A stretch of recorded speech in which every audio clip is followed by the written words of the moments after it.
शक्तीपीठ जोडताय तर पंढरपूरला का जोडत नाही?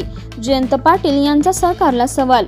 धार्मिक पर्यटन आणि विकास प्रकल्पांच्या मुद्द्यावर भाष्य करताना जयंत पाटील यांनी सरकारवर निशाणा साधला। शक्तीपीठ जोडताय तर पंढरपूरला का जोडत नाही असा थेट सवाल करत त्यांनी विकास आराखड्यात पंढरपूरचाही समावेश करण्याची मागणी केली। लाखो वारकऱ्यांचे श्रद्धास्थान असलेल्या पंढरपूरला प्राधान्य देणे आवश्यक असल्याचेही त्यांनी नमूद केलं। धार्मिक आणि सांस्कृतिक दृष्टिकोनातून महत्त्वाच्या स्थळांना समान न्याय मिळायला हवा असेही ते म्हणाले।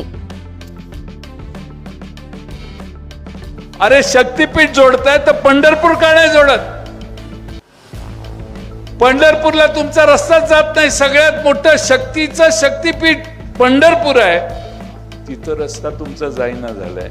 मग हा शक्तीपीठ आहे का शेतकऱ्यांचा शक्ती काढून घेण्याचा शक्तीहीन मार्ग आहे? हा एक महाराष्ट्रातल्या जनतेने विचार केला पाहिजे।